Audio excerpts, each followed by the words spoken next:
महादेव, जय भोलेनाथ। नमस्कार, मैं साधना पांडे मार्गदर्शन पे आपका स्वागत करती हूँ। देवों के देव महादेव, महादेव अत्यंत ही दानी हैं। उनके कृपा से भक्त के सभी भक्त संकट दूर हो जाते हैं, और वो भी सावन का समय चल रहा है। ऐसे में शिव चरित्र का श्रवण करना, शिव की कथाएं सुनना अत्यंत ही लाभप्रद होता है। तो आज हम एक विशेष कथा श्रवण करेंगे और सावन महात्म्य का तीसरा अध्याय भी जानेंगे। तो दोस्तों, शिव जी की कथा बहुत ही जीवन से कष्टों को दूर कर और जीवन को सुंदर बनाने वाली है। तो चलिए, जो हमारे जीवन को सुंदर बनाने वाली कथा है, उस कथा को श्रवण करते हैं। कुछ 300 साल पहले की बात है। कर्नाटक के सुदूर स्थित एक बूढ़ी माँ रहती थी, और बूढ़ी माँ के साथ एक योगी रहते थे। उनकी माँ काशी जाना चाहती थी ताकि वह विश्वनाथ जी के यहाँ जाकर शिव की गोद में अपना प्राण त्याग सके। इसके अलावा उसने अपने जीवन में अपने बेटे से कुछ भी नहीं मांगा था। उसने कहा, मुझे काशी ले चलो, मैं बूढ़ी हो रही हूँ, मैं वहीं जाके मरना चाहती हूँ। योगी ने अपनी बूढ़ी माँ के साथ दक्षिण कर्नाटक के जंगलों से होते हुए काशी के लिए एक लंबी यात्रा शुरू की।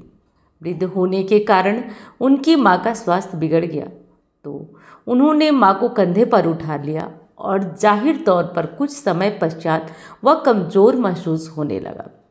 इसके पास शिव से याचना करने के बजाय और कोई चारा नहीं बचा। उन्होंने याचना की, हे शिव, मेरे इस प्रयास में मुझे विफल मत होने देना। बस यही एक चीज़ है जो मेरी माँ ने मुझसे मांगा है। कृपया मुझे इसे पूरा करने की शक्ति दे। मैं इन्हें काशी ले जाना चाहता हूँ।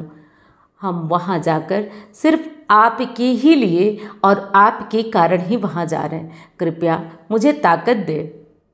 तब जैसे ही उन्होंने चलना शुरू किया तो पीछे से एक घंटे की आवाज़ सुनाई दी, जैसे कोई बैलगाड़ी आ रही हो। उन्हें धुएं से उबरती हुई एक बैलगाड़ी दिखाई दी, जिसे एक बैल खींच रहा था, जो थोड़ा अजीब था, क्योंकि एक बैल वाली बैलगाड़ी छोटे रास्ते से होती हुई जा रही थी। जब सफ़र लंबा और जंगली इलाके से होते हुए हो तो हमेशा 2 बैल ही गाड़ी को खींचते हैं, पर जब आप थके हों तो ऐसी बारीकियों को किसी परवाह। गाड़ी नज़दीक आई, पर वे चालक को देख नहीं पाए, क्योंकि चालक लबादे में था और बाहर धुंध भी थी। मेरी माँ बीमार है, क्या हम सब आपकी गाड़ी में यात्रा कर सकते हैं? उन्होंने कहा। अंदर बैठे व्यक्ति ने सिर हिलाया और हाँ कहा। वे दोनों गाड़ी में बैठ गए और बैलगाड़ी आगे चलने लगी। कुछ समय बाद योगी का ध्यान इस ओर गया कि जंगली रास्ता होने के बावजूद भी बैलगाड़ी बहुत आसानी से आगे बढ़ती जा रही थी। तब उन्होंने नीचे देखा और पाया कि पहिए घूम नहीं रहे हैं। वे रुके हुए थे, पर गाड़ी आगे बढ़ती जा रही थी। तब उन्होंने बैल की तरफ देखा और पाया कि बैल बैठा हुआ है और बैलगाड़ी चल रही थी। तब उन्होंने चालक की ओर देखा और पाया कि वहाँ सिर्फ लबादा ही था। उसने अपनी माँ की ओर देखा। माँ ने कहा, अरे पागल, हम पहुँच गए, अब कहीं और जाने की ज़रूरत नहीं है, यही तो वो जगह है, अब मुझे जाने दो। इतना कह के माँ ने शरीर छोड़ दिया। बैल, गाड़ी और चालक सब विलीन हो गए। योगी अपने गांव लौट आया। लोगों ने सोचा, यह इतनी जल्दी लौट आया है, ये अवश्य ही अपनी माँ को कहीं छोड़ के आया है। ये अवश्य ही माँ को कुछ ऐसी जगह छोड़कर आया है जहाँ से उसकी माँ वापस नहीं लौट सकती। यह उसे काशी नहीं ले आया है। उसने उससे पूछा, तुम अपनी माँ को कहाँ छोड़ आए हो?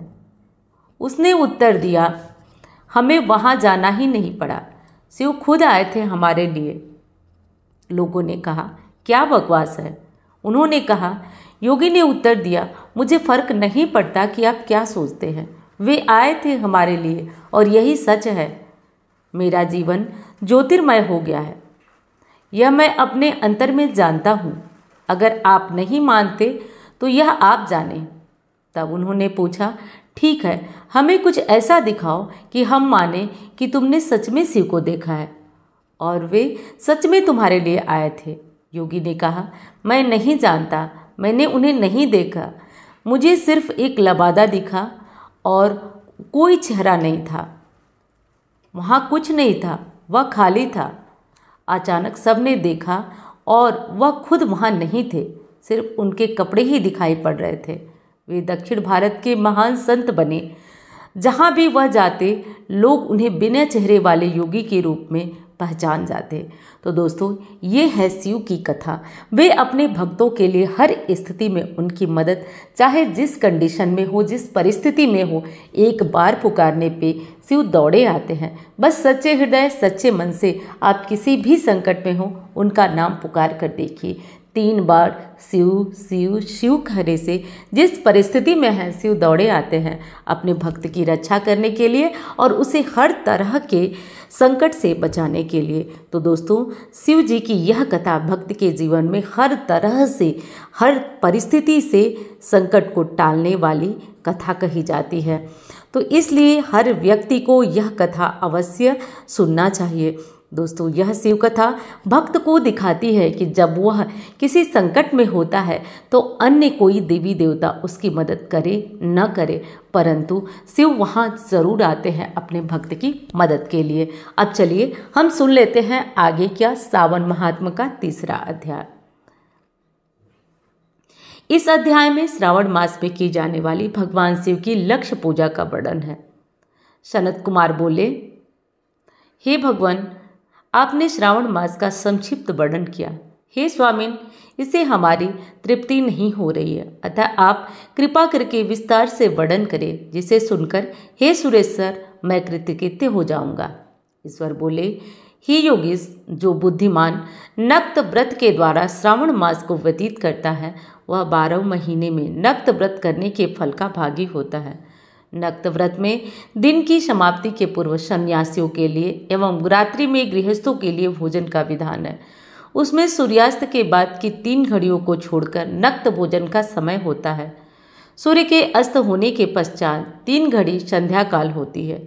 संध्या वेला में आहार, मैथुन, निद्रा और चौथा स्वाध्याय, इन चारों कर्मों का त्याग कर देना चाहिए। गृहस्थ और यति के भेद से उनकी व्यवस्था के विषय में मुझसे सुनिए। सूर्य के मंद पड़ जाने पर जब अपनी छाया अपने शरीर से दुगनी हो जाए, उस समय के भोजन को यति के लिए नक्त भोजन कहा गया है। रात्रि भोजन उनके लिए नक्त भोजन नहीं होता है। तारों के दृष्टिगत होने पर विद्वानों ने गृहस्थों के लिए नक्त कहा है। यति के लिए दिन के 8वें भाग के शेष रहने पर भोजन का विधान है। उसके लिए रात्रि में भोजन का निषेध बताया गया है। गृहस्थ को चाहिए कि वह विधि पूर्वक रात्रि में नक्त भोजन करे और यति, विधवा तथा विधुर व्यक्ति सूर्य के रहते नक्त व्रत करे। विधुर व्यक्ति यदि पुत्रवान हो तब उसे भी रात्रि में ही नक्त व्रत करना चाहिए। अनाश्रमी हो अथवा आश्रमी हो अथवा पत्नी रहित हो अथवा पुत्रवान हो, उन्हें रात्रि में नक्त व्रत करना चाहिए। इस प्रकार बुद्धिमान मनुष्य को अपने अधिकार के अनुसार नक्त व्रत करना चाहिए। इस व्रत में नक्त व्रत करने वाला व्यक्ति परम गति को प्राप्त करता है। मैं प्रातःकाल स्नान करूँगा, ब्रह्मचर्य व्रत का पालन करूँगा, नक्त व्रत करूँगा तथा प्रातःकाल स्नान कर ब्रह्मचर्य व्रत का पालन करूँगा। पृथ्वी पर सोऊंगा, प्राणियों पर दया करूँगा। हे देव, इस व्रत को प्रारंभ करने पर यदि मैं मर जाऊं तो हे जगतपते, आपकी कृपा से मेरा व्रत पूर्ण हो। ऐसा संकल्प करके बुद्धिमान व्यक्ति को श्रावण मास में प्रतिदिन नक्त व्रत करना चाहिए। इस प्रकार नक्त व्रत करने वाला मुझे अत्यंत प्रिय होता है। ब्राह्मण के द्वारा अथवा स्वयं ही अतिरुद्र, महारुद्र अथवा रुद्र मंत्र से महीने भर प्रतिदिन अभिषेक करना चाहिए। हे वत्स, मैं उस व्यक्ति पर प्रसन्न हो जाता हूँ क्योंकि मैं जलधारा से अत्यंत प्रीति रखने वाला हूँ।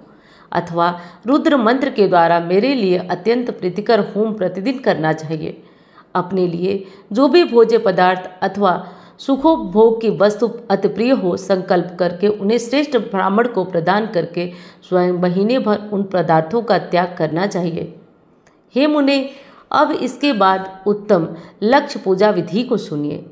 लक्ष्मी चाहने वाले अथवा शांति की इच्छा रखने वाले मनुष्य को लक्ष्य बिल्वपत्रों या लक्ष्य दुर्वादलों से शिव की पूजा करनी चाहिए। आयु की कामना करने वाले को चंपा के लक्ष्य पुष्पों तथा विद्या चाहने वाले व्यक्ति को मल्लिका या चमेली के लक्ष्य पुष्पों से श्रीहरि की पूजा करनी चाहिए। शिव तथा विष्णु की प्रसन्नता के लिए तुलसी के दलों से सिद्धि होती है। पुत्र की कामना करने वाले को कटेरी के दलों से शिव तथा विष्णु का पूजन करना चाहिए। बुरे स्वप्नों की शांति के लिए धान्य से पूजन करना प्रसिद्ध होता है। देव के समक्ष निमित्त किए गए रंगवल्ली तथा विभिन्न रंगों से रचित पद्म, स्वास्तिक और चक्र आदि से प्रभु की पूजा करना चाहिए। इस प्रकार सभी मनोरथों की सिद्धि के लिए सभी प्रकार के पुष्पों से यदि मनुष्य लक्ष्य पूजा करे तो शिवजी प्रसन्न होंगे। तत्पश्चात उद्यापन करना चाहिए, मंडप निर्माण करना चाहिए और मंडप के त्रिभाग परिमाण में वेदिका बनाना चाहिए। तदनंतर पुष्पावान करके आचार्य का वर्ण करना चाहिए। उस मंडप में प्रविष्ट होकर गीत तथा वाद्य के शब्दों के तीव्र वेद ध्वनि से रात्रि जागरण करना चाहिए। वेदिका के ऊपर उत्तम लिंगोद्भद्र बनाना चाहिए और उसके बीच में चावलों से सुंदर कैलाश का निर्माण करना चाहिए। उसके ऊपर तांबे का अत्यंत चमकीला तथा पंच पल्लव युक्त कलश स्थापित करना चाहिए और उसे रेशमी वस्त्र से वेष्टित कर देना चाहिए। उसके ऊपर पार्वती पति शिव की सुवर्णमय प्रतिमा स्थापित करना चाहिए। तत्पश्चात पंचामृत पूर्वक धूप दीप नैवेद्य से उस प्रतिमा की पूजा करना चाहिए और गीत वाद्य नृत्य तथा वेद शास्त्र तथा पुराणों के पाठ से रात्रि जागरण करना चाहिए। इसके बाद प्रातः काल भली भांति स्नान करके पवित्र हो जाना चाहिए और अपनी शाखा में निर्दिष्ट विधान के अनुसार वेदिका निर्माण करना चाहिए। तत्पश्चात मूल मंत्र से या गायत्री मंत्र से या शिव के सहस्त्र नामों द्वारा तिल तथा घृत मिश्रित खीर से होम कराना चाहिए अथवा जिस मंत्र से पूजा की गई हो उसी से होम करके पूर्णाहुति डालनी चाहिए। इसके बाद वस्त्र अलंकार और भूषणों से भली भांति आचार्य का पूजन करना चाहिए। तत्पश्चात अन्य ब्राह्मणों का पूजन करना चाहिए और उन्हें दक्षिणा देना चाहिए।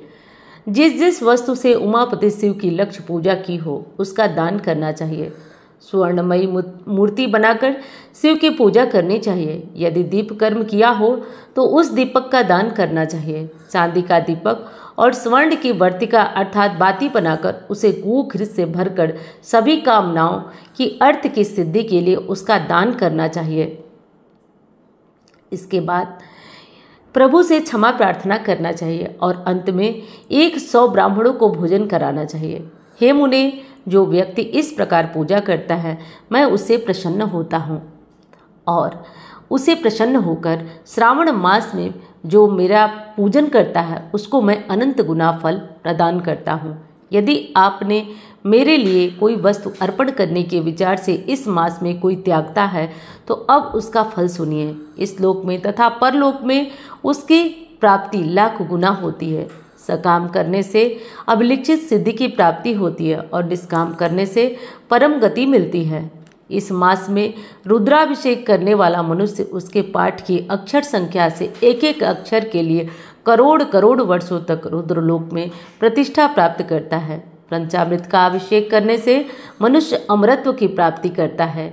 इस मास में जो मनुष्य भूमि पर शयन करता है उसका फल भी मुझसे सुनिए। हे द्विश्रेष्ठ, अब मनुष्य 9 प्रकार के रत्नों से जड़ी हुई सुंदर वस्त्र से आच्छादित बिछे हुए कोमल गद्दों से सुशोभित देश तकियों से युक्त रम्य स्त्रियों से विभूषित रत्न निर्मित दीपों से मंडित तथा अन्यत मृदु गरुड़ाकार प्रबल मणि निर्मिता तथा हाथी दांत की बनी हुई अथवा चंदन की बनी हुई तथा उत्तम शुभ शैया प्राप्त करता है। इस प्रकार सावन मास में ब्रह्मचर्य का पालन करने से वीर्य की पुष्टि होती है, ओज बल, शरीर की दृढ़ता और जो धर्म के विषय में उपकार होता है वह सब उसे प्राप्त हो जाता है। निष्काम ब्रह्मचर्य व्रती को साक्षात ब्रह्म प्राप्ति होती है और सकाम को स्वर्ग तथा सुंदर देवांगनाओं की प्राप्ति होती है। इस प्रकार में दिन रात अथवा केवल दिन में अथवा भोजन के समय मौन व्रत धारण करने वाला भी महान बनता है। व्रत के अंत में घंटा और पुस्तक का दान करना चाहिए। मौन व्रत के महात्म से मनुष्य सभी शास्त्रों में कुशल तथा वेद वेदांग में पारंगत हो जाता है तथा बुद्धि में बृहस्पति के समान हो जाता है। मौन धारण करने वाले व्यक्ति को कहीं और किसी भी स्थान पर कलह नहीं होता, अतः मौन व्रत अत्यंत श्रेष्ठ व्रत कहा जाता है। इस प्रकार से स्कंद पुराण के अंतर्गत ईश्वर शरद कुमार संवाद में श्रावण माह में नक्त व्रत पूजा, लक्ष्य पूजा, भूमि शयन नामक तीसरा यह अध्याय संपूर्ण हुआ। उम्मीद करती हूँ कि यह जानकारी आपको पसंद आई होगी। कई तरह के क्वेश्चन आ रहे हैं कि क्या लहसुन प्याज खाकर शिव कथा श्रवण किया जा सकता है? तो बिल्कुल शिव कथा श्रवण किया जा सकता है। और एक चीज़ आपको बता दूं दोस्तों कि शिव कथा यदि केवल आप सावन मास में भी श्रवण करते हैं तो इसका अनंत गुना आपको लाभ केवल सुनने का मिलता है। बाकी पूजा पाठ और मंत्र छोड़ दीजिए। यदि वीडियो पसंद आ रही है तो प्लीज़ आप इसे शेयर भी किया करें, क्योंकि कहा जाता है कि ज्ञान बांटने से गुरु मजबूत होते हैं, गुरु के मजबूत होने से नाना प्रकार के सुखों की प्राप्ति होती है। तो वीडियो पसंद आए तो शेयर करिएगा, लाइक करिएगा। और हाँ दोस्तों, वीडियो के लिए आपको अगर कोई सुझाव हो तो वो भी मुझे दे सकते हैं। उम्मीद करती हूँ जानकारी पसंद आई होगी। धन्यवाद। हर हर महादेव।